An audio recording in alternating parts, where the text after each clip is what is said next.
What's up, everybody? This is Ted Wynn, and we are back with another episode of Perspective. Today, I'm going to have what I'm sure will be an invigorating, stimulating, educational conversation with the incredible, incomparable theologian, Candice Benbow, who's the author of Red Lip Theology. You do not want to miss this conversation. Stay tuned.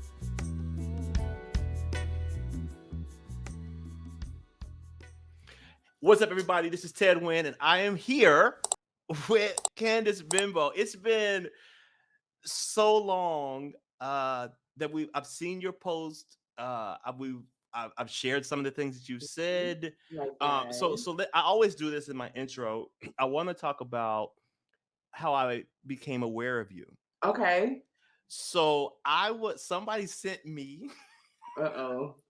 Yeah. I'm already embarrassed. I just want to go there. Somebody sent me a Facebook post that you made. I don't know what the conversation was. It was about gospel singers.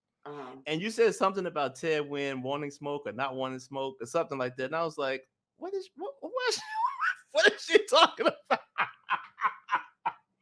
I think I remember that one.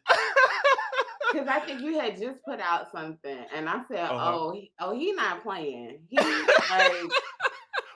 He not playing with y'all. He was being nice when he was with Sherry and they was doing the cute little stuff.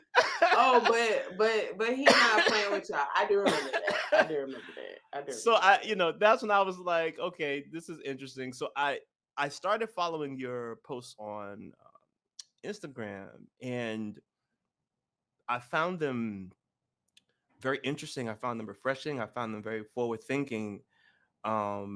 And it was something, dare I say, that I don't find a lot of from people in Black faith spaces, especially Black women. It was interesting. It was funny. And I think what's most fascinating about the way that you write, to me, it's such good storytelling. I find myself swiping the posts, like reading a book, even if it's just you talking about your grandmother or your mom or like things that you went through. And I think you're a really great communicator. I want to just say that at the please send it to these dudes that I'm trying to date, because they all say that I don't know.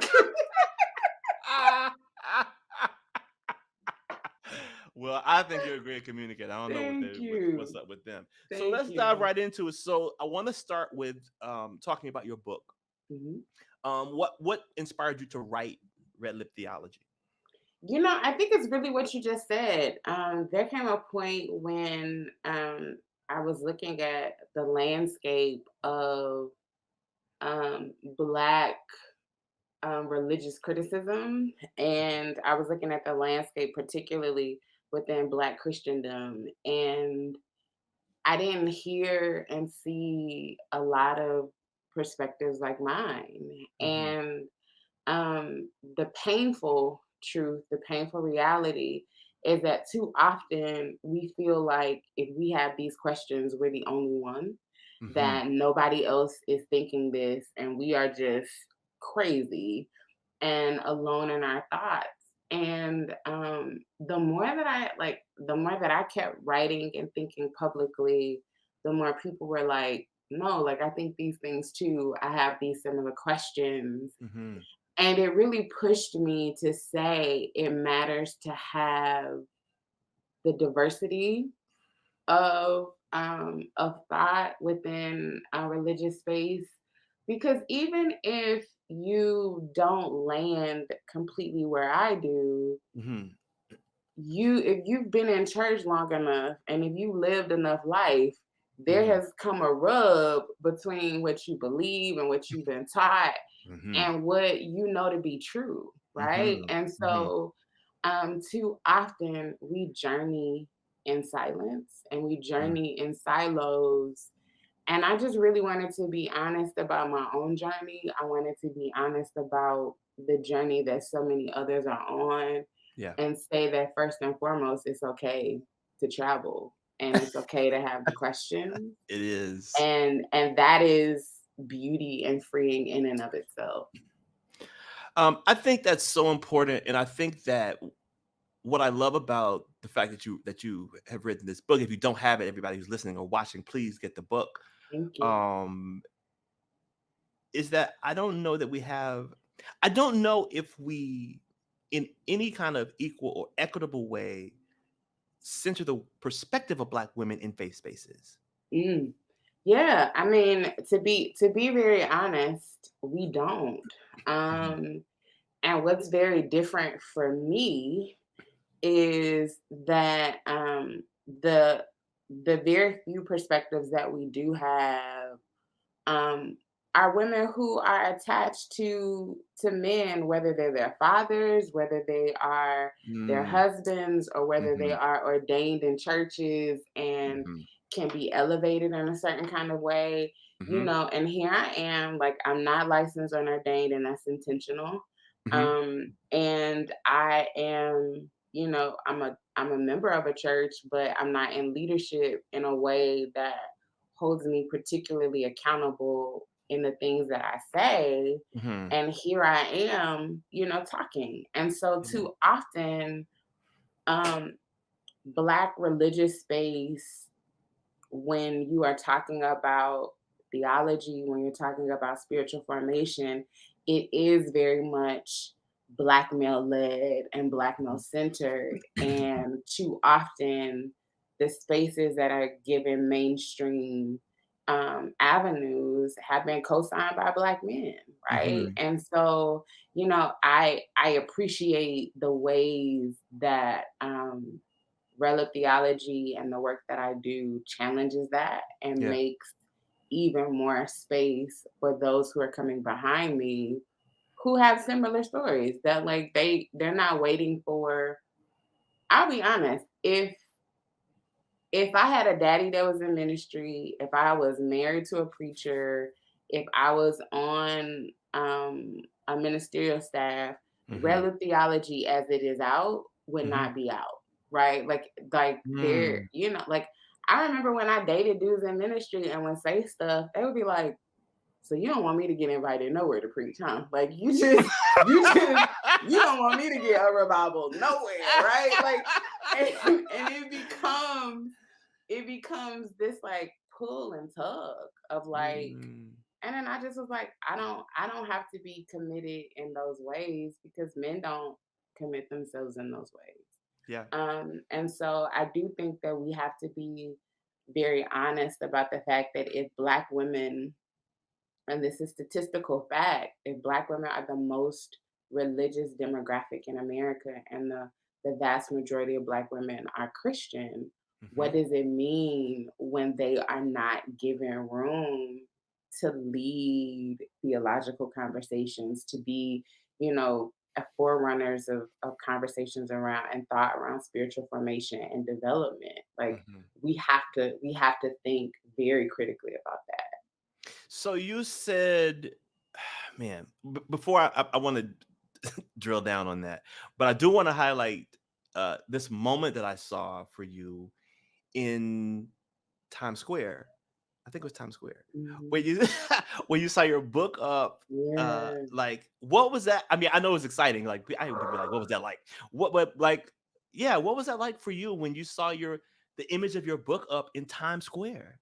Yeah, I really honestly was like, wow, the stories of everyday Black women who love God and love their families made it. You know what I'm saying? Mm, Like I mean, I'm sitting here thinking about it again as you ask that question, getting emotional and choked up because I didn't write this for for a particular kind of acclaim or, mhm, status or mhm, whatever.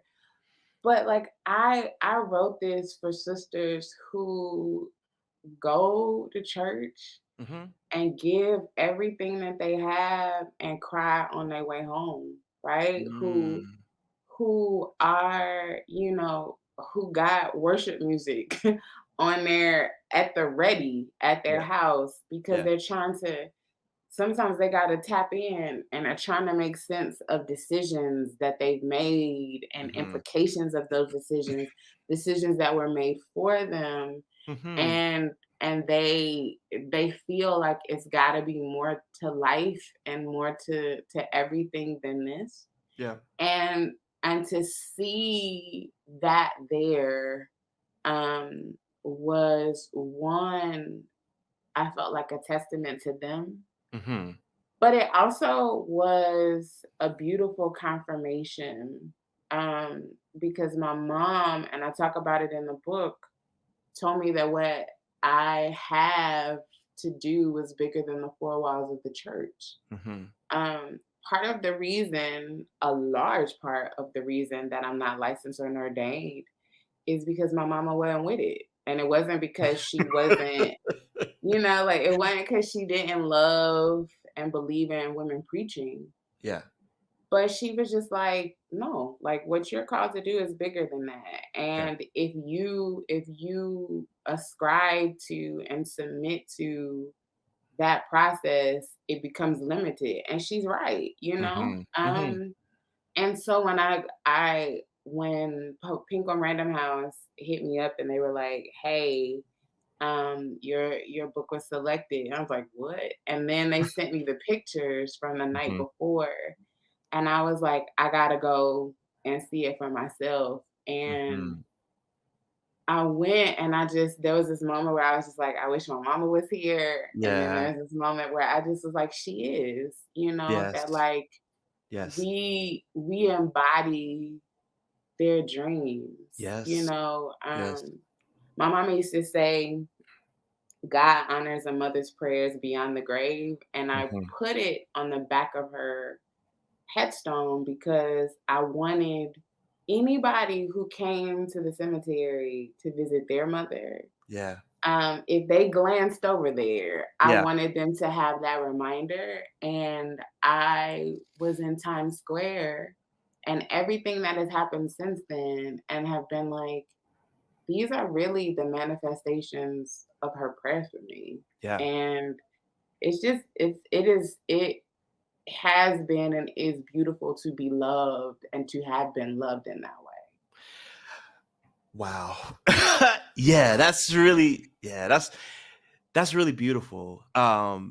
It's beautiful to have that perspective. It's beautiful to be thoughtful and selfless enough to even think about how this may impact somebody else. So I'm Mhm, going to have it inscribed here for mhm, other people. And I think that's what we need to see more of, um, in general, but even in faith spaces, we need to see more of that in terms of how we yeah, think about and consider other people. You talked about, women in these spaces and how many times they are dealing with responding to decisions made for them, about them, by men. And I want to pivot a little bit to what's happening in the country right now. We know there was a um, leaked mhm, opinion, or maybe draft of an yeah, opinion that's possible, that may happen with the Supreme Court as it relates to women's reproductive rights. Some oversimplified by just saying abortion, but it's much mhm, broader than that. right, Um, and I don't see, and it could be just, my mhm, microcosm, but I don't see a lot of Black faith leaders speaking out about this. mhm, And we know that most of those Black faith leaders are men, mhm, when it comes to pastoring, etc. But I don't see them speaking out about this, knowing that this will, in many ways, disproportionately impact and affect women who sit in their pews every mhm, week, mhm, who are, you know, dealing with social economic situations and the like. And then when we're talking about the possibility of states, Oklahoma already just did it, mhm, that are not even giving an exception for rape or incest, like yeah. like what do you feel like is happening there? Why are we not seeing more pushback in defense of people who need to be, um, spoken up for, I should say, in this instance? Yeah, the I think the unfortunate part of the silence, and it's not just that you haven't seen it, it's been a deafening silence. And this actually, in my newsletter coming up, I have a piece about the silence of the church around this because it's expected that they're going to make a decision either this month or next. So like we should be hearing what will be the case with Roe v. Wade um, in a few weeks. Yeah. The truth is that so much of this is around this notion that our bodies are not our own, Mhm. and that to give any kind of credence or justification to a woman having the right to terminate a pregnancy suggest that her body belongs to her, right? And Mhm. we have over spiritualized and oversimplified it with so much scripture, so Mhm. much church speak, so Mhm. much cultural baggage Mhm. that the idea of a woman having any kind of autonomy, Mhm. bodily autonomy, for many suggest that we are allowing women to be these wanton sexual beings, Mhm. right? Mhm. Who can and will do anything with their bodies. Mhm. Um, and we also um, have still, even in our churches, the belief that a baby Mhm. um, consequence of sex. Mhm. And when you have sex, it is for the sole purpose of reproduction, Mm. right? So you're supposed to have this baby. Yeah. Um, and then we over spiritualize things by saying things like, you know, everything happens for a reason. Oh, yeah. If God didn't want you to be pregnant, you wouldn't have been pregnant. So that then continues to further ostracize and alienate women who are and people who are victims of sexual violence and Yeah. victims um, who are of various forms of sexual violence. Mhm. I remember the first thing when I went to the hospital after being sexually assaulted.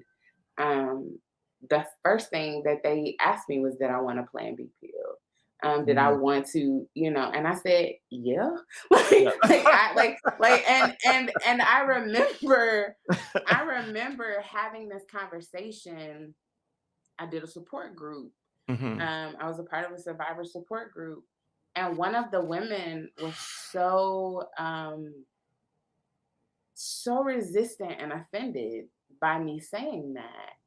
Hmm. And she said, "Well, why didn't you even give yourself the chance to know? Like, do you think that your life, how would you have responded had you found out you was pregnant?" I said, "I would have just had to find someone to take me to the abortion clinic, and I was already at the hospital." Like, Yeah. like it was to me, it was just like, and I had to explain to her, like, in no in no circumstance would I Mhm. have wanted to carry Mhm. and bear Mhm. and raise Mhm. the child of a man who raped me, Yes. right? Yes. That doesn't mean that it may not be what you want to do.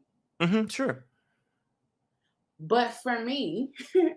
um, I told her, I said, I don't think that God saw that as a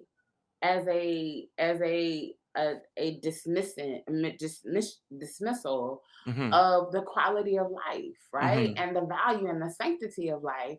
I think God understood that that is too heavy for her. Mhm. And she made the best decision Mhm. that she could for her life, right? Mhm. That's the Mhm. same if I got out here and got pregnant with a dude who I don't need to be having a baby by, right?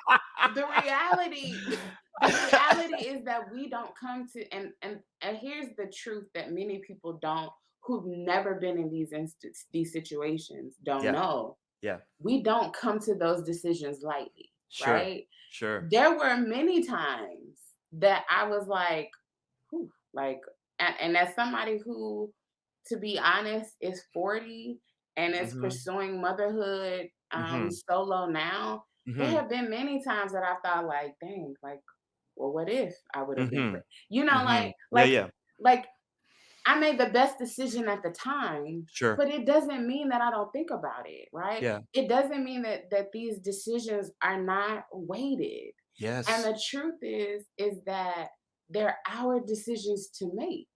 And Yes. when we take, for me, the conversation, when I look at it theologically, we have been blessed with free will, right? Like Mhm. that there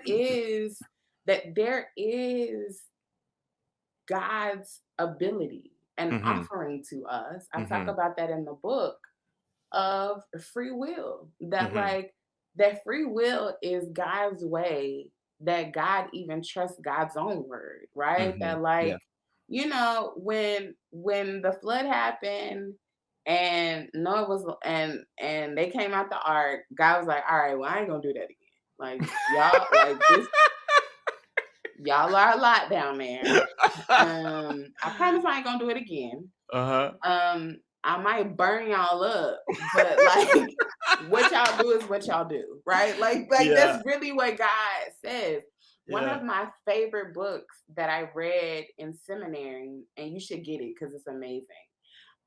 It's called The Politics of God and the Politics of Man, and it's Hmm. by Jacques Ellul, and I think it's spelled Ellul. Okay. And we read this right at the 2012 election, Mhm. right? Mm. In Old Testament, Mhm. because it's actually a political commentary on the book of Second Kings. Okay. And what Jacques Ellul does is basically say like God wanted Israel to completely follow God's word, right? And Mhm. God's law. Mhm. Israel kept saying, we want a king, we want a king, we want a king, we want a king. God was like, bet, get y'all a king. And then everything that happens, right? And so it is this like political commentary on the importance of free will and the Mm. fact that God gives that to us, Sure. right? Sure. So theologically for me, I'm like, even if you don't agree Yeah. with abortion, and Mhm. here's the truth, that is honestly Mhm. a speck of what the overturning of Roe v. Wade will do, right? Like, Yeah. people don't realize No. that with overturning this Mhm. and the laws that many people are putting on the books now, Mhm. that many states Mhm. are putting on the books now, if Mhm. you have if you are pregnant and if you are pregnant in your fallopian tubes, Yes. if your doctor tests and finds out that this pregnancy is non-viable, if the Mhm. doctor finds out that tests and finds out that carrying this baby to term is not only life-threatening for the baby but also life-threatening for you, in Yes. those instances, states have passed laws that said you still got to carry this baby to Yep. term Yep. and will criminalize the doctor for Yes. terminating this pregnancy. And anybody who assists you. Anyone who assists, right? So Yes. this is not just, oh, she went out to the club on Saturday, went home with dude, found out 3 weeks later she was pregnant, and now she don't want a baby, right? Yeah. Yeah. It is that, and Yeah. a couple is married Yep. and she finds out that her pregnancy is not viable. Now Mhm. she has to carry that baby to term and Mhm. risk her life. Yep. And like these are, even if you do not agree, like I Yeah. don't care, because it's not, it's it. like people say all the time, if you don't agree with abortion, just don't have one. Sure. That is your right and that is your decision. Sure. But we have to think about what it means for the quality of life Yeah. that we are saying that people can have Yeah. when we diminish their ability to make decisions for their life Yes. because we don't agree with them. It doesn't, I mean, it's really fascinating to me in a way, because the way I think about that is it's one of the things that I see as an actualization of sexism and patriarchy, the ways in which it plays out. But I think what's challenging for me is that I don't think that in a broader context, a lot of black people appreciate those things specifically Mhm, as creations of whiteness, and mhm, then we take those things yeah, into our own space, internalize them, and then perpetuate them onto our own people, yeah, which has really always been very disturbing for me. And so when we think about misogyny in blackface spaces, um, which in my opinion is a reflection of like whiteness and mhm, how we mhm, mhm, love, white Christian everything. We think it's, more whatever. How do you think, well, do you have that same perspective, one, and how do you think we should be having conversations around the issues of white constructed oppression mhm. ideas that we are actualizing in our own black faith spaces? Absolutely. I think the danger, even much more broadly than sexism, is the danger of heteronormativity, right? That Mhm. like in black church spaces, if you are not a straight, able-bodied person, and then Mm. more times than not, if you are not a straight, able-bodied black man, Mhm. right, you lack power. Mhm. Um, and you, if you are a straight, able-bodied black man, the desire in black church spaces is to do whatever you need to do to be aligned with that kind of power, right? Mm. When it whether it is, you a straight sister and you praying for a husband and you doing all the stuff that these men say that you need to do to make yourself desirable, or whether it is you are a black queer person who's been told that you can pray the gay away so Mhm. that you can do whatever you need to do to be in a line and in favor, and in good stead um, with that kind of power. Mm. It's absolutely dangerous Mhm. um, for us to not have conversations Yeah. about how much our ideologies are tethered to whiteness, Yeah. because to not have those conversations really is disingenuous of black church origins, right? Like Mhm. institutional black church has been both to escape and embody a certain kind of whiteness, right? Mhm. To escape the dangers of Yeah. whiteness, when they would not allow us, to worship and to be, but to embody it in a way that if we go to church, if we pray, if we do all the right things, then we are Yeah. safe Negroes. And as long as we can be safe Negroes, they gonna stay over there, we Yeah. gonna stay over there, and the twain shall never meet, right? And that's Mhm. why when something happens, the first thing folks try to do in certain communities is tout out the pastor and show this family or their relationship or their proximity to a church. He was a Ah! good, he tried. And Yeah. it's like, no, it was bad. But like it like like it becomes this need, right, Yeah. to align ourselves. Mm. And when you that's why we have to push, right? To be Mhm. like, nah, like I need to check where that's coming from. Yeah. Like, what about that makes me uncomfortable and why? Right? Like we're having all of these conversations in spaces now about ancestral veneration and Mhm. how demonic that is. Like Yes. the burning of sage, the burning of Yes. incense, how demonic that is. But Yeah. when you look at origins in in Black Pentecostal spaces, like when you go back to the ways in which our ancestors um gathered in hush harbors, Mhm.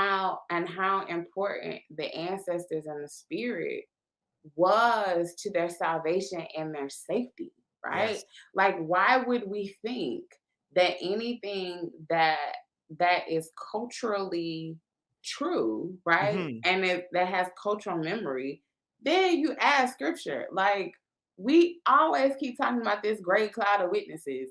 You don't think your grandma is in that great cloud of witnesses? Like, you think the great cloud of witnesses is just Abraham, Isaac, and Jacob, some dudes you don't know? Like, what is like it's like if But they we but are we look but go ahead. we're always conditioned that way to demonize Mhm, everything Black, everything mhm, African, right? mhm, Whatever the expression is, if it's not a westernized Christian idea or expression of mhm. something, it's demonic. Right. And so we don't get to appreciate the ways in which our ancestors have existed and Mhm, how their belief mhm, systems, but we still see a through line. I remember watching some video of uh, some indigenous tribal ancestral African dances, and I was like, "This convocation, like all the body movements listen. is Pentecostal Black, like it's all the Exactly. same. It's not Exactly. different."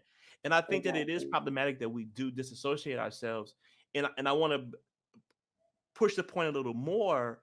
Not only do we disassociate ourselves, but I see also the assimilation Mhm, that happens in terms of how we do church. And um, for anybody who knows me and anybody watching this probably does, I say what I think mhm. and Well, you know whatever. I do, so I mean, I know you do. And so when we have this, because what happens, the other thing that happens is there's this alignment that people feel like we need to have and mhm, this homogenous existence, which I never really understood. And I say it this mhm, way: if I go when I was afforded the opportunity to travel out of the country, when I went to Paris, I did not want an experience like I was in Chicago, mhm, right? mhm, When I went to Rio de Janeiro, I didn't want to feel like I was in Miami. Like I wanted mhm, a unique, authentic experience in those spaces. mhm, And diversity is beautiful. mhm, So I don't understand why we feel like in faith spaces that irrespective of history, culture, customs, mhm. language, etc., black folks and white folks, we all got to just come together and sing worship songs. And I don't, that part I don't get. It's crazy to me, because one, it is for all of the ways that we just talked about the assimilation, Hmm. right? Um, it is a both and. Like the Black church is a complicated, beautiful, nuanced experience, Hmm. right? That like when when I think about the prayers and the songs that I heard growing up in church, and when the spirit fell, Hmm. it was not just this is a guy who is good to me, Hmm. but this guy is the guy who is carrying me through work with these racist white folks, Hmm. who's keeping my family safe Hmm. in a world of white supremacy. Hmm. Who there are very real differences. You know, Yeah. Jacqueline Grant's book, White Women's Christ, Black Women's Jesus, basically outlines that, right? Like we ain't talking about the same person. We not. You know, like it is the truth, right? That like that there is a fundamental difference. Hmm. And I I got into this with a very recently with a prominent gospel artist Hmm. who took to social media to talk about the ways that you know his cultural identity needed to be restrained and is restrained in the music that he makes. And I was like, that's the problem. And I was like, and I was like, Restrained. Why?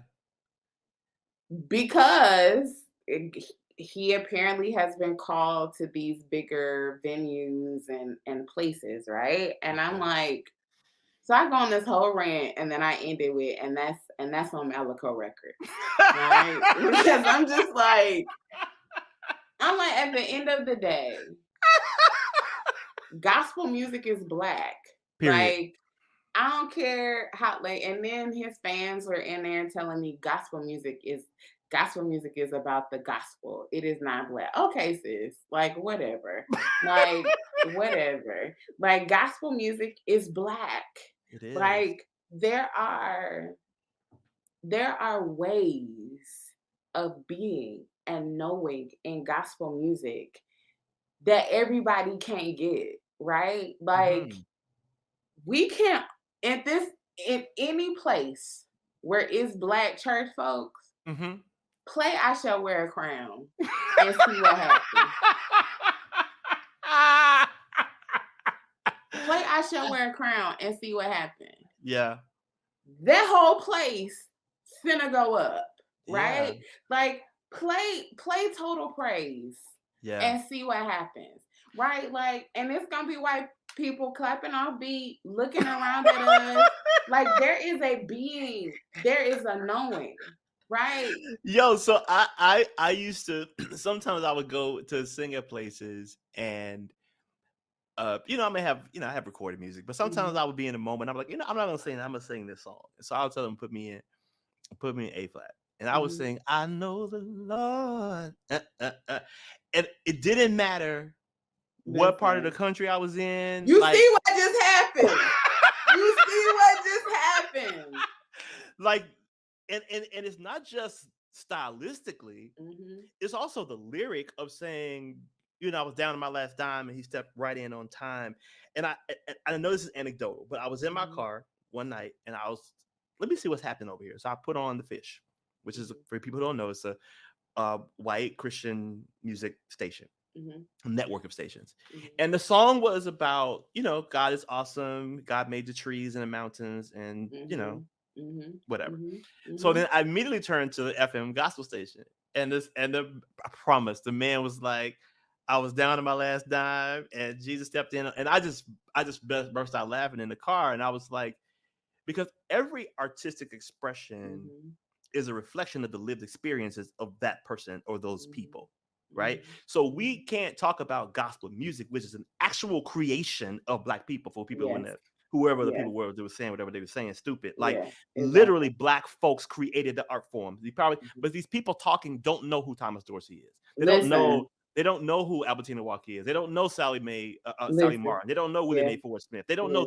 the rich history of this music. They don't know James Cleveland, right? They don't mhm, know the Caravan. They don't know Cassietta mhm, Baker George, mhm, right? So mhm, because you don't know the history of the music, yeah, because you don't know the foundation, you don't know the struggle, you don't understand the stories I was fortunate enough to hear about Albertina Walker talking about the caravans driving down south and having to deal with racism and being able to sing mhm, at places and figure out where they're gonna stay, couldn't stay in this hotel, couldn't eat in this mhm, restaurant, had to do all of mhm, these things. When I think about all of those things they went through, and those things are also married to the stories that are in their music. mhm, um mhm. yeah, it's a creation and expression of You black people. you can't take it away. Like, No.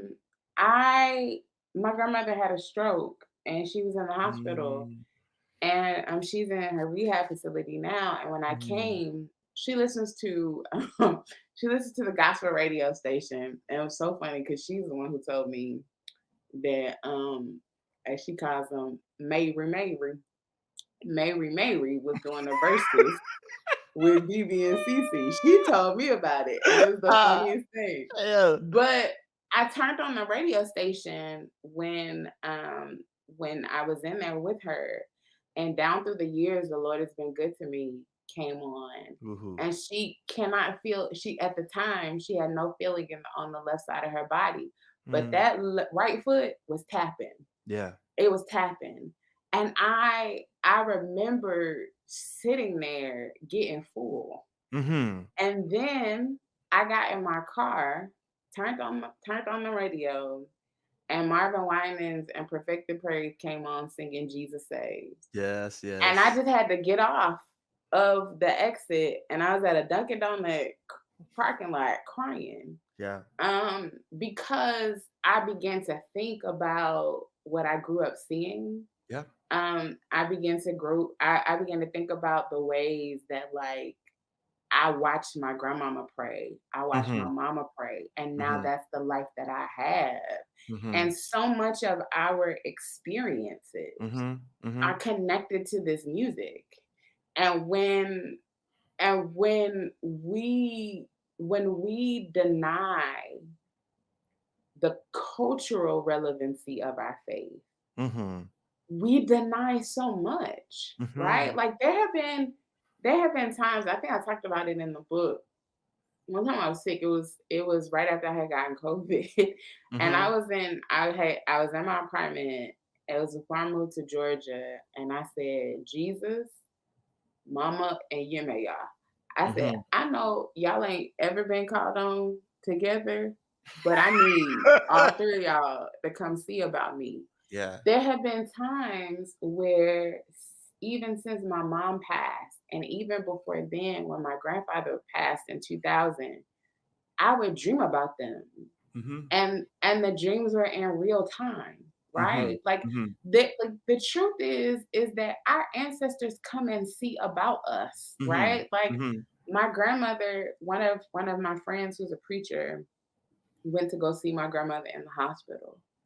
And she said, my grandmother told her, call on the ancestors and tell them to come see about me. This is an 87-year-old woman who's been in church all her life, Yeah. right? Yeah. And a couple of days later, she said, tell her my mama came and told me that everything was gonna be okay. Right? Mm. Like, Mm. like there is a knowing Mhm. that we have always had, right? Mhm. That Yes. does not diminish faith, No. but it actually makes me more in awe of God in these moments, because it lets me know that my prayers are not unheard. They don't Mhm. go unheard. And Mhm. the truth is that, like, I grew up, and so many of us grew up feeling like we had to have this formal prayer life, right? That, Mhm. like, Sure. we and that's how many of us were introduced to praying, which, Sure. so there's no problem with that, right? But as I got older, I realized that that it's conversational. Like, Mhm. there are times that I'm like, "Now, God, this don't make no sense," and and I feel away, Yes. right? And then Yes. there have been times where I have come to God with tears in my eyes and be like, "You owe me one. Mhm. I need a win here. Like I Yeah. like, and That's I real. need you to hear me. Yeah. That I need a win here." Yeah. And then a song that me and my mama song, we had two songs. You are my sunshine, my only sunshine. And Mhm. then Lord, I'm available to you. Whenever Mm. we were just in the house, we would sing that together. There have been times that that song has come on, Mhm. right? The introduction, the song, the opening song that they sang at my mother's funeral was God is an Awesome God, Mhm. JJ Harrison. Yeah. And there have been times where I felt heavy. Mhm. And I'm just like, I need my mama today. And that Yeah. song will come on out of nowhere on the Mm. radio. And I tell people all the time, when we deny the ways that culturally, Mhm. like, we have been taught to know each other and to know God, Mhm. then we deny so much. And Yes. I don't want us to the so here's the danger.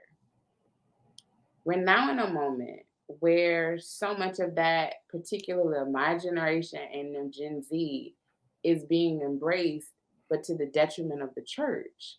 And Mhm. part of it is to the detriment of the church because the church refuses to be inclusive.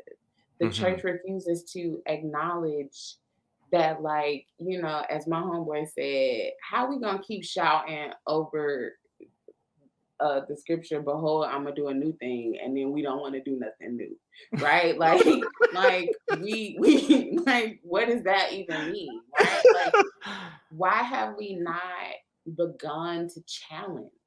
Mhm. some of the theological pre- presuppositions that Yes. we have.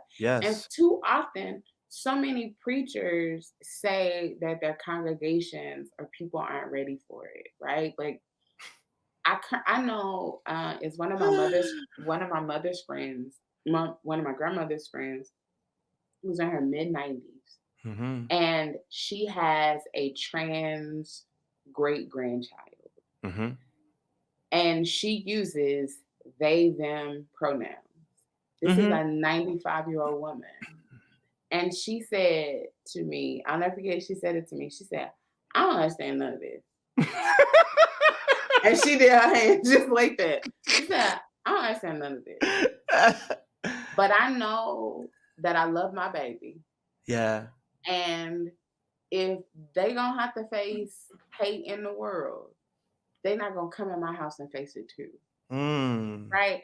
That is a theology and an ethic of love Yes. that says, I don't have to get it. And Yes. the truth of the matter is, she may be saying they, them, baby, all of that, and praying every night, God, please don't let them go to hell. Like, because that's her reality. Yes, yes. But what she is committed to is not letting her great grandchild feel ostracized and Yes. alone as they chart and navigate Whew. the world and the life that they believe that they're called to live. Okay. That's all we got to do. S okay, so much. So to that point, my grandmother's 86, she'll be Mhm, 87 this year, and we were having a conversation about a year and a half ago about a family member who was trans. mhm, Um, and she said to me, my 86-year-old Baptist grandmother, mhm, she said, "Well, I don't really understand, why everybody is so upset." She said, "There've always been trans people, see, and all anybody wants is to be loved and to be respected. And I see. don't think that's too much for anybody to ask." Whew. So it's I mean, and that's the space I come from, and that's how I was Mhm, raised as a person. And to your point about, whether you understand people or not, it's not really the point, mhm, right? The point is that mhm, this person's reality is their experience, mhm, and why do you mhm. find objection to what somebody else is doing with their life? It's not impacting you. Why do you care? Exactly. And I think that Exactly. the kind of ethic you speak about of love, seeing people, understanding people, affirming people, validating people is so important and so lost in so many Black faith spaces as we deal with this. I did an interview recently with a friend who's writing a piece that's it's really for like scientists in the health profession, about 15,000 of them around the world. And they wanted to talk to me about the impact of HIV AIDS on the Black church and the Black church's response or lack thereof, most especially in the 90s. And as I was sharing with him the experiences that I have had with so many people I've known personally, including family members who've died from HIV/AIDS, um, some of it I didn't realize how much of it maybe I hadn't processed Mhm, because it was still a very emotional conversation to have. And a couple things quickly. One, like this one guy I knew who was positive. His uncle was a pastor, mhm, and he was very ill at this time, and he wanted to talk, testify kind of at his apostolic church about where he was and what he was dealing with because he wanted the saints to pray for him. mhm, And his uncle forbid him mhm, to testify and to make any of that public. And I was thinking about the mental space, trying to imagine the mental space that someone might be in who has been told you have months to live mhm, and who's mhm, connected to a faith space mhm, and people you believe can talk to God and can get a miracle and can do something because you're desperate in this moment and being denied the opportunity to even ask people to pray for you when you're dying mhm, because of the stigma Mhm. associated with what people might think about, well, how did he get Mhm. it and what did he do and who is he? And more so was his uncle's projection, I think, Yeah. Mhm. like of how he didn't want that to be Mhm. something associated with him, his Yeah. church, his whatever, and how that happened to him. And it's something that because I've done this interview recently, I've been thinking about it very deeply. And I also think about the fact that there has in no way, and maybe this is kind of wishful thinking, in any collective way from Black church or Black faith space, has been really any acknowledgement of those Black people who died of HIV/AIDS during that time. Oh, no. I mean, because outside of the ways that like individuals and organizations have done it, right? Mhm, And churches that have that much more forward thinking churches that have ministries. Outside of that, you will not see from denominational perspectives. mhm, Because again, much like abortion, we think that collectively, HIV/AIDS is the consequence of a sin, sure, right? sure, And so, if we cannot, I think one of the things that the pandemic proved to me, and the ways that we're seeing it bear out every day, is the real dearth of love in mhm, this world. Like, um, and and it is heartbreaking, yeah, right? Because in many ways I feel like love is this world's superpower, right? Like if yeah, we just leaned into love, yes, so much would be different, yeah, right?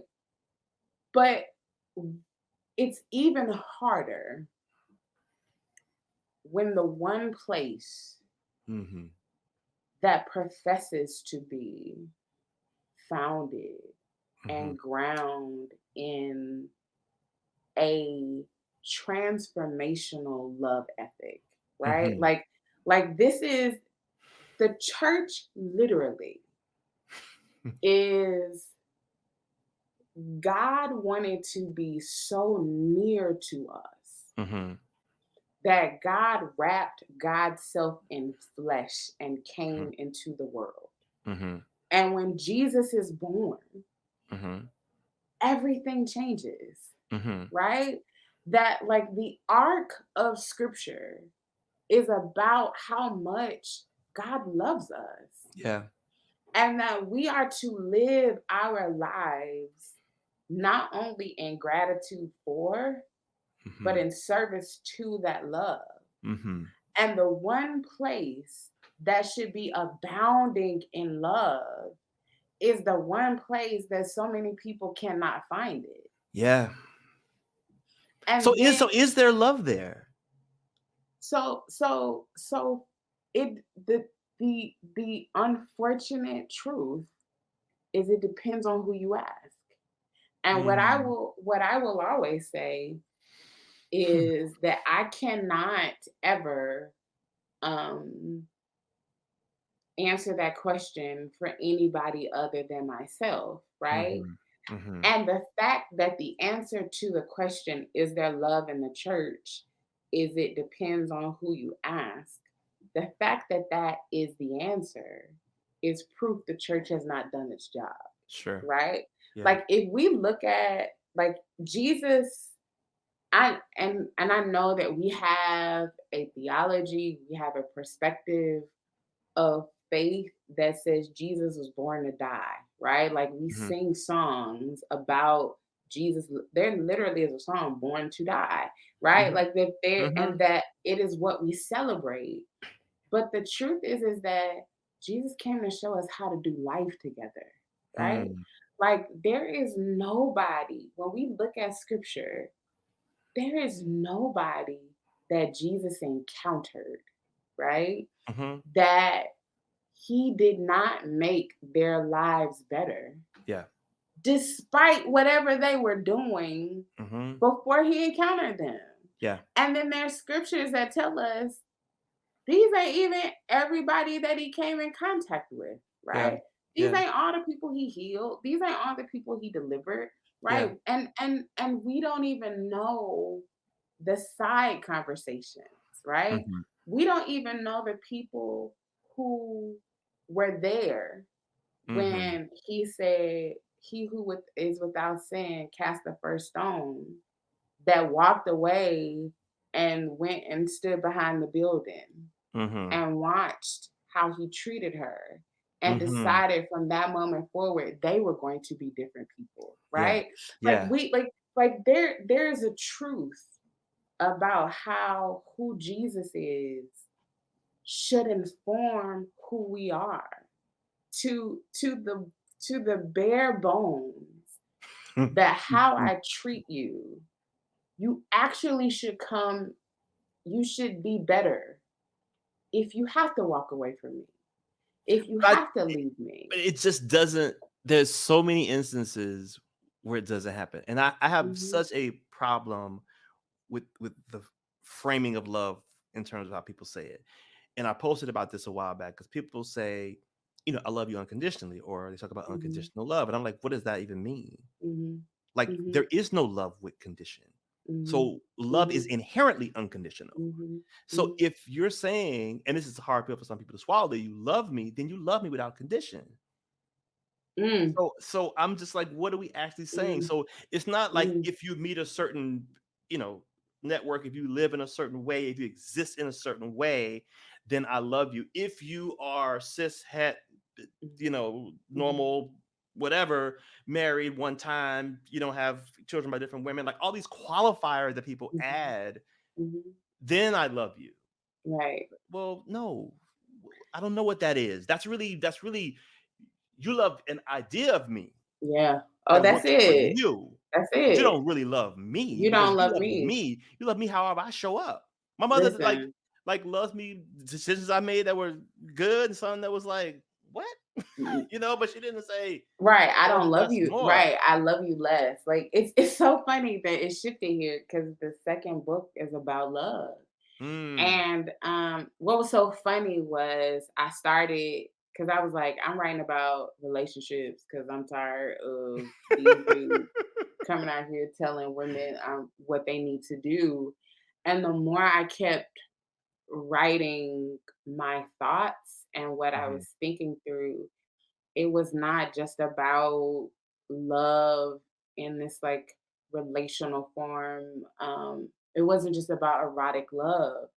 It mhm, was a it is and continues to be about what it means for love to ground who we are, right? mhm, And the truth is that the scripture that says love covers a multitude of faults, mhm, too many times, and I wrote this the other day, too many times we've looked at that from the standpoint of love covering the thoughts of the other person, right? mm, mhm. But there's something about me loving you that is covering the multitude of my faults, right?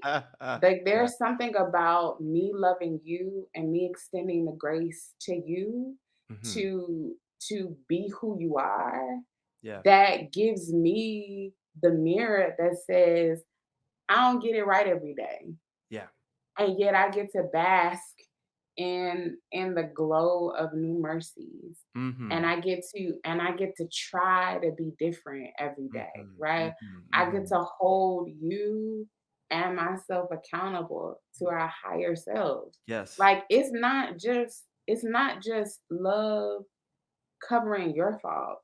yeah, It's love covering mine. yeah, It's us finding a way to fumble through this thing called life together and figure it out and yeah, make room and space for each other. And I think yeah, it is back to what you said about the beautiful diversity of life. Like, yeah, that when I sometimes I sit and I just think about the vast number of species that are in the world that I will mhm, never know.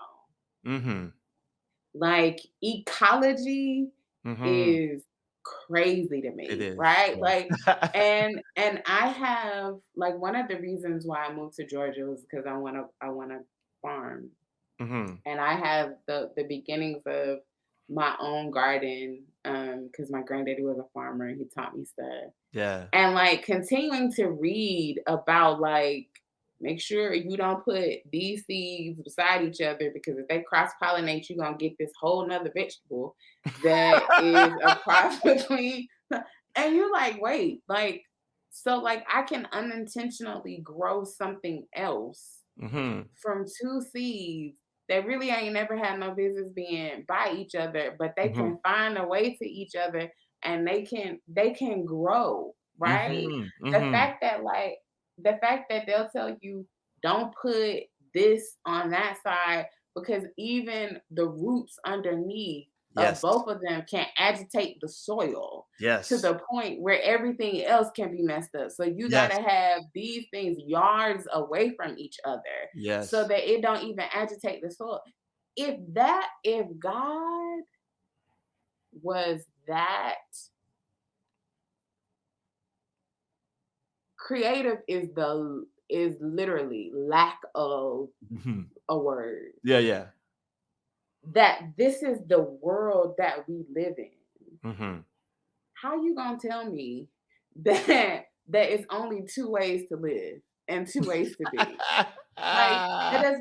That doesn't make any Ay, sense, it right? doesn't make any sense. It doesn't make any sense. And instead of saying, I serve and know a God whose whose creativity, whose ingenuity is beyond my comprehension. Yeah. So because it's beyond my comprehension, I'm gonna quit. I'm gonna stop trying to dictate what it can be Yes. and live in it and allow myself to flourish and be Yes. well and thrive.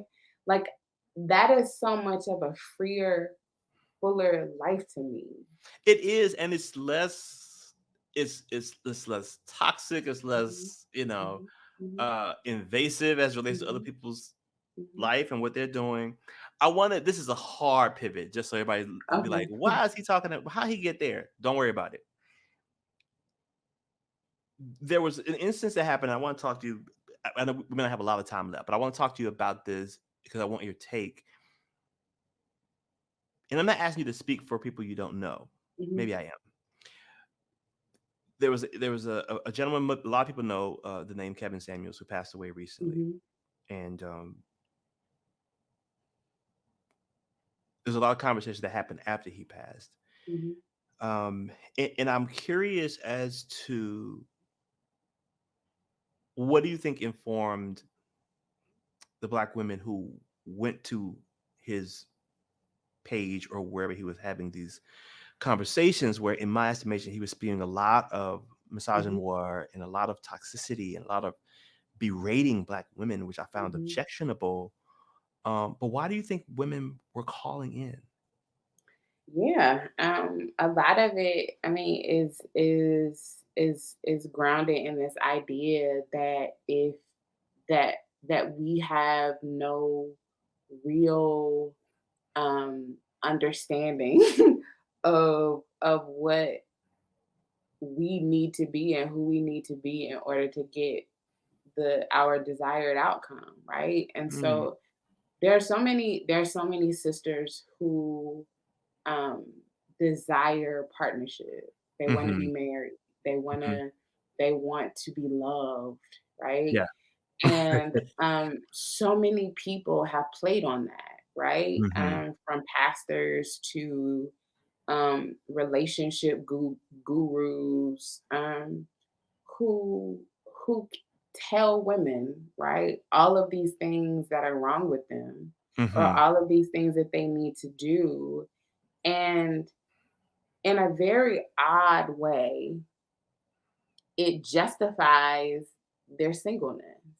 mhm, So, and because instead of just being able to say, you know, I had a series of heartbreaks, I had a mhm, series of disappointments, mhm, or life didn't go the way that I planned or the way that I thought it could. I can it's easier for me to say this is the reality because you are 30 pounds overweight. This is your Mhm, reality because you're a single mother and you got two kids and you're mm, leftovers, right? mm. Like these tangible things that we can say are the consequence or are the fruit of our realities instead of sitting in the very uncomfortability of and the uncomfort that is life is hard and Mhm. it's messy, and despite your best intentions you can love somebody and they can choose to walk away, Yeah. and you don't and you who you are Mhm. deserve love, not Yeah. 30 pounds from now, not 2 kids ago. Yeah. You know, every day that you wake up and you are breathing life, you deserve love, right? Yeah. And it is heartbreaking Yeah. when that is not that's not the message Yeah. that's given, Yeah. but that we have to qualify. You know, I had a dude tell me that I wasted my best years in school and that I don't have anything good to give a man in a relationship. And Really? then I told a friend, a male friend, and he was like, I mean, well, biologically, I can get what he's saying, and da da da da. And that and that there's so many conversations being had about women's worth, right? Yes, And because and Chris, he can probably put this as a soundbite. I don't care.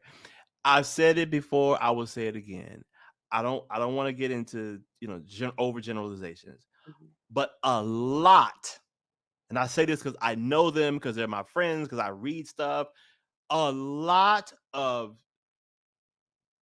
cisgender heterosexual black men are not interested in deconstructing systems that mm-mm, marginalize women. at all. They just want the same privileges as straight white men.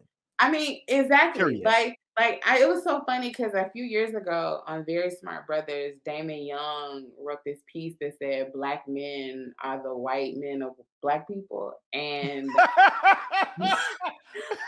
brothers went off, like they were so mad. But the truth is, right, Where's the is that lie? I couldn't find it, and they couldn't either. That's why they got mad, right? But the real truth is that like too often, particularly when it comes to love and Yeah. particularly when it comes to the desires of of one's heart, right? It is easier for you to tell women, "Oh, this is wrong with you. This is that da da da da da," and because we've seen it in church, right? Yeah. That and I went to all of the women's conferences. I remember fasting, going on fast for my husband and Yes. getting rid of everything. And Mhm. I remember when Juanita Bynum preached that like you needed to start shopping like you was married. And I was starting to buy all this toilet tissue. And so she owed me at least $200.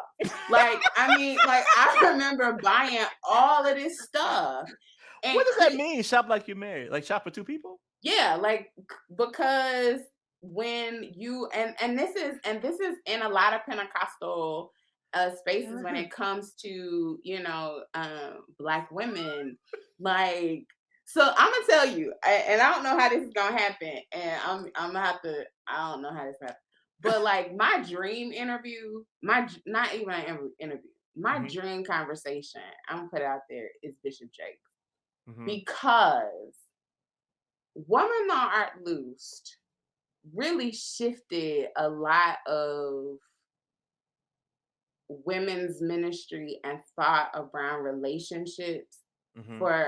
for good and for bad. And I love Mhm. him. Like I listen to Potter's House every week. Like Mhm. I consider him to be a spiritual leader in my life. Mhm. So I say that with all deep reverence, that I would Mhm. be able to be like, some of that stuff we heard was a mess, right? Like it was not good.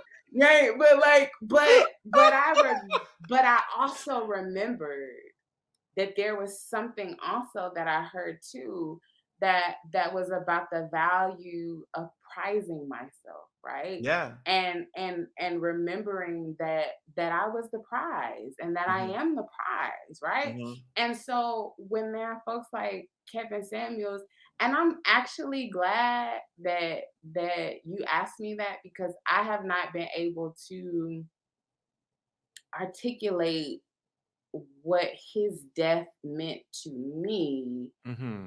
publicly because we live in such a polarized world, right? Sure. Like, so on many levels, I couldn't stand him because he actually went for a lot of my friends that, like, he made videos about people that I cared about that he Mm, had never met, mhm. and said things about them as women that were really harsh, right? Sure. And there were a lot of times when I would say stuff that his people, like the people who supported him, would tag him in my socials, and my anxiety level would raise because he was one of the people whose radars I never wanted to be on because of the ways that the people who support him Mhm, have a certain level of vitriol, and it's just mhm. dangerous. And Yes. I would be like, "Oh my god," like, I vehemently disagree with him and his rhetoric, and yet I never wanted his space to be in mine. And I remember when he died and black women were like, they didn't care. And Mhm. and some of them were happy and some was like, what you eating today? I'm eating tacos. Who cared? Like, and there were so many people who were like Mhm. upset Yeah. that sisters would not mourn him, right? Mhm, And I remember thinking like, you actually don't deserve like the ways that it's okay. It's unfortunate mhm, that some people live a life that people don't mourn your passing, right? Because mhm, you engaged in a certain level of vitriol and a certain level of violence in life mhm. that does not that did not benefit, or warrant a certain level of grief Or and grace sorrow or grace, that right? you never gave. Particularly that you never gave. And yet his death actually grieved me in a lot of ways Mhm, because when things came out, right, that his mother found out via social media that he mhm, died and that it took so long to identify him because they couldn't find a next of kin. mm. um those are like and then to die with my grandmother always says to look for the good and look for God. And one of the things that I remembered saying was when everything came out, I was like, and people are making the jokes about how he died. Mhm. I was at least grateful that he didn't die alone because I Yeah. don't think that anyone, I like, to me, that is a heartbreaking Yes. reality to die alone. Yes. My mother passed from an asthma attack and she was by herself. Mm. And I hate, like I hate that that happens. So like I remember being like, she may have been a stranger, but at least he wasn't by himself. Yeah. And then I remembered even in being grateful for that, feeling a an immense amount of sorrow that it was a stranger. And Mhm, an immense amount of sorrow that he could not that someone who has a million people, right, who mhm, listen to him and who call into him, that his mother had to find out on socials. So mhm, then that made me think of, like what do we learn from this? And even mhm, for me, like I'm single, I'm not married. mhm, My family lives in North Carolina. It mhm, made me like I have in three different places at my house and in my purse, and in case of emergency, call these people, right? mhm. Like I I thought so much about how someone who continued to espouse what we need to do, and I mean, characterized I am one of the women that he would have characterized as a leftover, Sure. someone who's undesirable, right? Mhm. Like, for someone to have espoused so much as to what we need to do in order to be loved, his death really showed a certain lack of it or misappropriation of it in his own life, right? Mhm. Mhm. And I think anybody who cares about people Yeah.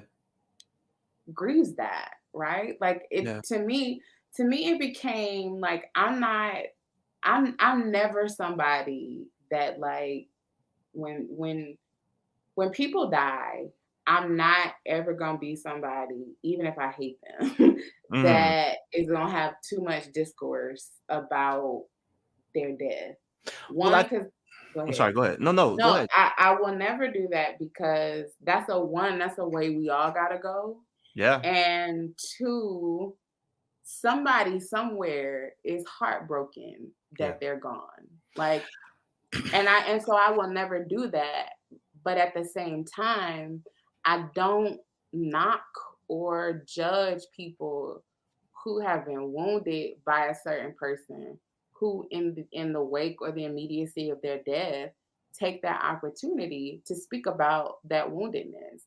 What Mhm. it teaches me is I need to do everything that I need to do in this life to always shine light and Yeah. be good, right? Like, I'm not gonna be perfect. I'm not gonna always miss them. I'm gonna miss the mark. But I do want the people who love me, the people who I respect, Mhm. I want my community to speak well of me, Yeah. when I'm gone, Yes. and say that I treated them well. And Yeah. so in that way, his death Mhm. was very informative for me Mhm. in that way. And then finally, it just made me want to love more. Yeah. Like I remember, like, people were like, who's gonna fill that gap? Who's gonna feel like there's gonna be a race to get that microphone and the race to get that platform. And like, all of my friends, I mean, in group chats, we were like, who's gonna be the next Kevin Samuels? And I was like, well, why not? Instead of thinking of who's going to be the next, because in many ways, it wasn't that people were asking who's going to be the next Kevin Samuels, but who's going to be the next to hold up this kind of mantle that informs and pushes this kind of like vitriol. Yep. And I remember thinking, like, yeah, like, well, what would it mean to say, like, I just want to be loved. I like, the more I've sat to write for this book, the more it's been important to me to be like, look, it didn't happen and it may not happen the way that you envision or the way that you dream. At 40, I'm at 40 years old, and I'm very transparent about my journey. At 40 years old, I never thought that I would be on the internet looking at the profiles of sperm donors. Mm. I never saw that from my life. Sure. I never thought that I would have to, if I become a mom, Mhm. have a picture of my mother hanging in the nursery because that would be the only way that my child would know what my mother looks like, Yeah. right? Yeah. Like, I never would have thought that, like, I would have heartbreak after heartbreak and disappointment after disappointment. Like, it's okay to grieve that, right? Yes. It's okay to acknowledge that, like, that is not the life that I thought I was gonna live. Sure. And then it's also okay to say, but I am still worthy of my highest dream. Yes. Like, Yes. I am still, Yes. with all of my mistakes, with all of everything that I think of, and the mistakes that I made and the mistakes that I will make, because life is life and I'm gonna mess up. Yeah. right? I'm still worthy of my highest dream. And Yes. I am still worthy of a love that will soothe even the most pained parts of me. We all Mhm. are. We all Mhm. are. And we don't deserve Mhm. and we don't have the right Mhm. to say that people are not worthy of what they desire simply because of our perception of them, Yes. right? Like Yes. like we are talking about many of us Mhm. a man who went to the cross Mhm. for people who literally rejected him. Mhm. Like, Yeah. if we take scripture Mhm. as it has been presented to us, Mhm. this is someone who willingly went to death Mhm. because he believed that we deserve the highest good, Yeah. which is everlasting life, Yeah. right? Yeah. I can't celebrate, right, that a man died for me so Mhm. that I could live my highest good and then turn around and tell you that you don't deserve yours because you rating yourself an 8 or a 10 and you really a 5 or a 4. But that's what I found so absurd about it. I mean, it's the objectification of women. It's this kind of scale system. It's horrible, Mhm, and to the mhm, point about people feeling how they felt when he passed. I will say this: I just, in terms of how I believe my belief system about life and people and humanity, I don't wish harm on anybody because I mhm, espouse Kenyan nonviolence. Right. mhm, So you'd be the worst person in the world, i.e., like a Donald Trump. I don't mhm, wish anything ill on him. I just don't want mhm, him to have any power to adversely mhm. affect people's lives, Right. right? Yeah. Yeah. And so that would be a Kevin Samuels. Like I don't, Mhm. definitely didn't want the man to die, I was but that but threw but I me. didn't want him. I didn't want him putting that Yes, toxicity out in the universe exactly, either. And exactly. what I also found fascinating is I won't call the artist's name, but there was an artist, an R&B artist, who was on social media going hard saying, you all should be ashamed of yourself, basically. Mhm, You shouldn't be celebrating this man's death. You shouldn't be blah blah blah blah blah. And although I agree with him, I commented on the post, as I often do, and said I really want to. I'm At some point, if I'm still here and Trump passes, I'm gonna come back and see if you got that same. listen, Because I listen, know people gonna be. It's gonna be 100,000 memes whenever the former president transitions. We all know that, and people and gonna here's make the jokes, and y'all not exactly, gonna have that same defensive, like, don't say that. You're gonna be exactly. saying the same stuff. You're gonna be laughing, gonna be finding it funny. So why is that okay? But this is so objectionable when this is a person who has vilified and And where was demonized black women. where were you to call him out in life? Right? Period. Like there were so many people who were like, I don't agree with what he said, but we shouldn't be but no, where was that energy for Mhm. him? And too often they don't have that energy, Nope. right? Like they don't hold accountable. I remember there's a certain gospel artist who was like very during the R. Kelly stuff that like he wasn't canceling R. Kelly and R. Kelly don't need to be canceled. And if you don't support R. Kelly, stop listening to my music. And I was like, I literally commented under one of his things and was like, do you know that one of your songs was literally a song that I had on a loop when I was trying to heal from being sexually assaulted? Do you know how many survivors needed your music and are listening and are reading your words right now? Right? Like I am not saying, right, that and I am somebody who very much believes a lot of my theology around hell is very universal is that of universalists and that we are all redeemed and that hell is not a place that Mhm. people go Sure. but the evil that we've done goes Mhm. and resides, right? Mhm. So I say that knowing that the same God who loves and forgives me Mhm. should my rapist or should people who have done evil things ask for forgiveness, that God, scripture says, is faithful and just enough to forgive, right? Sure. Sure. But that does not mean that we live in a world without accountability, Does not. right?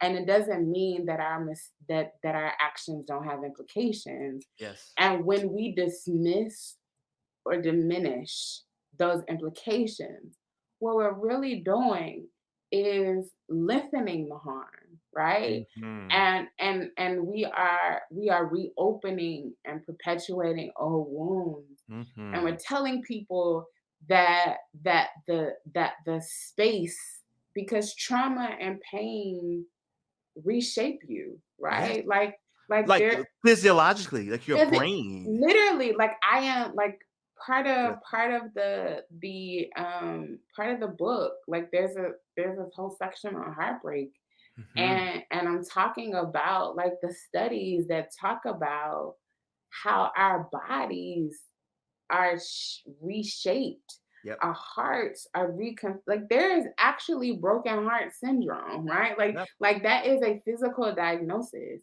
Yes. And when we negate the reality that Mhm. people have, right? Like Mhm. I don't ever want a sister to call into another radio show or another show and ask a man what she, or anybody, what she needs to do in order to deserve love. I don't want that ever to Yes. happen.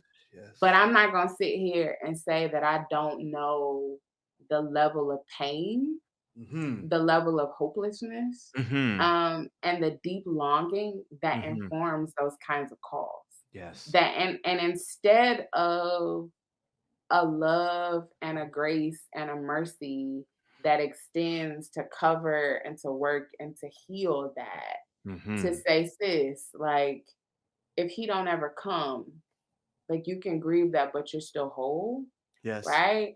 If that don't ever happen for you, it ain't because you didn't deserve it. And Yes. it's not because you're not worth it. Instead Yes. of messages like that, we lean into the toxicity Yes.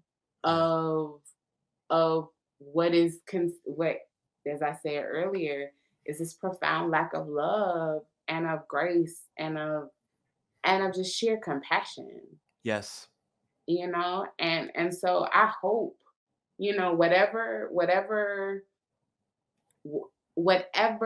was elusive for him in this life, Mhm. because I do think that there's something that when you spew that much, Mhm. Mhm. that there's something that you are chasing that you can't reach, and there's something that you're running from that you feel like is catching up to you. So Mm. whatever peace was not his in this life, Mhm. I hope he found it, right? And I Yeah. hope and I hope that we can find more ways to be loving and Yeah. more ways to be gracious Yes. and care for each other's spirits Yeah. and care for each other's hearts differently. Yeah. Like, I think that that's the problem. Like, we're not stewarding hearts Mm. in a way that I think, if we look at who Jesus is, um that we're called to do. We're not. I mean, I think you're exactly right. We're not really doing that, and I think we Mhm. have these qualifiers, uh, Mhm. these criteria that Mhm. people have to meet in order to merit or deserve love and affirmation and acceptance, and just to have their humanity acknowledged, Mm. in a reasonable way. Um, this is like we need a part two. I know. I was looking at. I said, "We've been out here that long." Like, it just doesn't. Yeah, because I mean, It I don't think feel that like it. the conversation that we were having, there's so much packed into it, but the conversation we had, I didn't even get to drill down because we got into other stuff. But that whatever conversation you had online about, with the gospel artists about I the can't wait music till we thing. get off and I can tell you who it was. Okay, yeah, because there's just a lot happening around all of these things in face spaces, and like I said, when we talk about love and acceptance and how we love ourselves as individuals and as people and how we show up, I think all those things are important to discuss because when I'm having that conversation in particular, and we're talking about people are suggesting we should have some type of homogenous whatever Mhm. existence in faith spaces. I'm just like, look, I'm not interested in standing next to I'm not interested in standing on stage singing songs with somebody who voted for Donald Trump. I'm not. Period. I'm not interested in people Mhm. singing with people who are supporting politicians who are trying to gut voting rights, Mhm. who are not supporting the George Floyd Justice and Mhm. Policing Act, Mhm. who are trying to take away women's bodily autonomy, Mhm. who deny systemic racism. Like, why do I want Mhm. to make music with you? Mhm. Listen, I'm not interested in it. I'm not interested in that at all. the So, theological is personal and the personal is political. What you mhm. believe is who you are, and who you are is how you vote and how you present, and you live in the world. And so the theological is political, right? Like it like there's a straight line to that. And There like is. the ways that I believe that Yes. Jesus, like this is, and one of my favorite things is we don't talk about Jesus had a chip on his shoulder, right? Like Jesus had come from his time away, Mhm. went in the church, went in the synagogue, opened the scroll, and was like, "The Spirit of the Lord is upon me." Da, da, da. He basically was like, "I'm here. You're welcome." Yeah. And what did they do? They tried to throw my man off the doggone cliff, right? But like, but for me, there's no way that I can follow the life of Jesus and read what Jesus did and not believe that I am called to work to alleviate the oppressive conditions of people who just want to live and breathe and be, right? Yes. There's no way that I can look at who Jesus is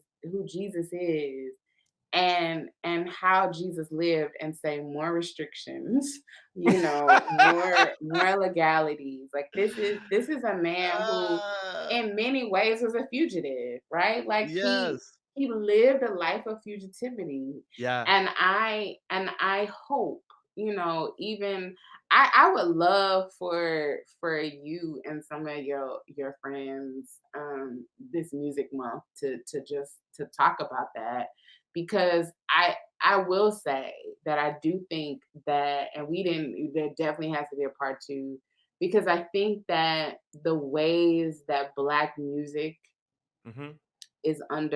Black music is in a very precarious, Black gospel music and Black music, but gospel music particularly is in a very precarious moment. And Yep. I think that the ways that gospel music um is under assault, Mhm. um and being infiltrated, Mhm. speaks very much to what I think is an intentional Mhm. target at our Mhm. theology, and an Mhm. intentional target at how we worship. Mhm. And um and I and I'm scared of how people who are given power and are in these spaces don't Mhm. recognize that, you Because they're not know. people who are from this space, and not people who are culturally connected to the origins of the art form and all the other things that are incorporated in it. Listen, I told somebody last week, because they were talking about you know the importance of gospel being universal, and all of the ways that gospel needs to go beyond Black people. And then they said, they were talking about the double wars.